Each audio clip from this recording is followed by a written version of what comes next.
Bien, bonjour à tous. Écoutez, on est sur la rive droite de Bordeaux et il y a quelques jours on était à 200 mètres d'ici au Mégarama pour découvrir un documentaire en avant-première qui était celui de Guirec Soudé. Guirec Soudé qui est un jeune navigateur de 28 ans qui a fait le tour du monde pendant 5 ans, de 22 ans à 27 ans avec sa poule Monique.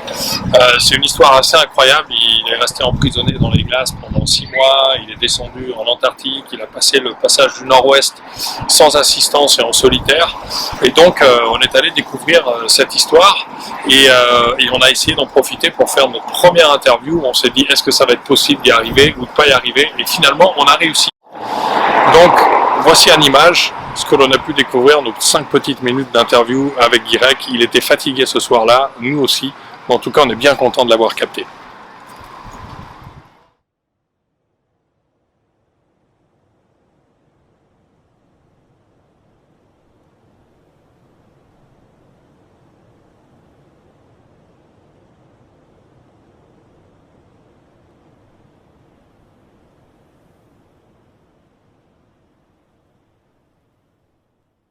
Écoute, on vient de voir la vidéo, génial quoi, super documentaire, enfin vraiment impressionnant et inspirant. Bah écoute, c'est gentil, merci. Donc on a vraiment apprécié, et puis nous on a fait beaucoup de sport dans notre vie, on a énormément voyagé au travers du sport, et on a eu l'habitude de dire que le sport et les voyages, c'était la meilleure école. Ouais. Donc toi, qu'est-ce que tu as apporté finalement ce voyage? Est-ce que tu partages ça? Est-ce que ça a vraiment été ta meilleure école? Eh bah ouais, ça a été ma meilleure école. D'un côté, ça a été vraiment la seule vraie école que j'ai pu faire. Vraiment, quand je te parle plus d'études, étant donné que j'étais pas scolaire du tout, j'ai arrêté l'école à l'âge de 18 ans, et puis moi j'avais qu'un projet, c'était d'acheter un bateau et de partir quoi, à l'aventure. Et donc j'ai acheté mon bateau à l'âge de 20 ans, puis tu vois, sans expérience, sans argent, je suis parti comme ça, et comme tu me disais tout à l'heure, il y a toujours une bonne excuse pour pas faire les choses. Et c'est vrai que si tu attends que tous les feux passent au vert, et une fois que tous les feux sont verts, en fait le premier va passer au rouge. Enfin voilà, il y a 1000 raisons de repousser ou de ne pas faire les choses. Et je pense que c'est important de se dire on y va. Et le plus compliqué, c'est vraiment de larguer si tu veux les amarres, et puis après la suite elle s'enchaîne, et puis c'est l'aventure quoi. Tu vois, c'est ça qui est top quoi. Quelle était la perception un peu, le regard des gens par rapport à ce que tu faisais et leur réaction? C'est-à-dire au début, au milieu, à la fin. Au début surtout, parce que je pense qu'après les gens se prennent au jeu et commencent à suivre et dire il est peut-être pas si fou que ça finalement. C'est vrai qu'au début il y en a beaucoup qui m'ont pris un peu pour un fou, dû à mon manque d'expérience, tu vois, si tu veux. Mais les gens qui me connaissaient bien avaient confiance en moi et savaient de quoi j'étais capable. C'est vrai que je suis parti avec un bateau en plus en très mauvais état, quoi, si tu veux. J'ai pas commencé par ce qui avait été plus compliqué non plus, tu vois, quand tu traverses l'Atlantique à la bonne saison, logiquement, c'est un tapis roulant quoi. T'as pas trop de mauvaises surprises. Ouais, c'est un tapis roulant entre guillemets, mais après c'est pas.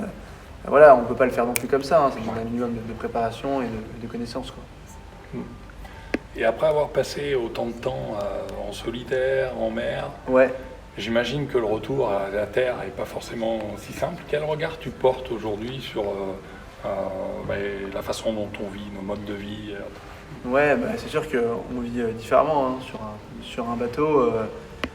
D'ailleurs, on ne se rend pas forcément compte de la chance qu'on a quand on est sur la terre ferme. C'est vrai que depuis que je suis rentré, je suis content d'être là, même si j'ai qu'une envie, c'est de repartir. Mais tu vois, avec le fait de rentrer chez soi, d'avoir un vrai lit, un peu de confort, de pouvoir aller acheter de la nourriture sur les marchés, tout ça, ça c'est quand même assez chouette. Et c'est vrai qu'en mer, tu vis avec rien, quoi.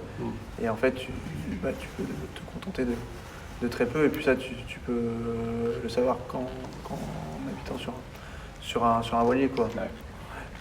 Et les rencontres avec les gens que tu as fait, parce que je sais que nous, souvent, en voyageant beaucoup à l'étranger, on revient et on se dit il y a des fois les chocs culturels importants. Bien sûr.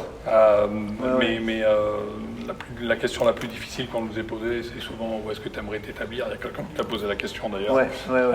Et moi, j'ai pas de réponse parce que finalement, c'est la rencontre humaine que tu fais qui compte énormément, quoi. Aussi, bien sûr. Moi, j'ai fait des rencontres absolument merveilleuses, entre autres au Groenland. C'est des cultures qui sont totalement différentes de la nôtre.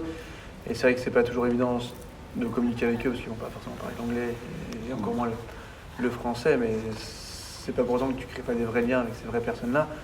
Après, ce qui est pas simple non plus, c'est quand tu arrives dans un pays en bateau et que bah voilà, tu fais des vraies rencontres et ces gens-là, Tu t'attaches. bah ouais, tu t'attaches vraiment. Mais malheureusement, bah, tu sais qu'il faut continuer l'aventure et tu sais pas si tu vas vraiment les revoir, tu vois, un jour ou pas. Mais c'est vrai que grâce aux réseaux sociaux, ça c'est quand même le petit côté pratique de rester en contact avec tous ces gens-là autour du monde. Ouais, absolument. Ouais, donc voilà. Absolument. Et quel serait le conseil que tu donnerais à des gens qui veulent partir, qui n'osent pas se lancer Eh ben, tu vois, comme je dis souvent, Simone Clapet, il y en a beaucoup qui peuvent le faire.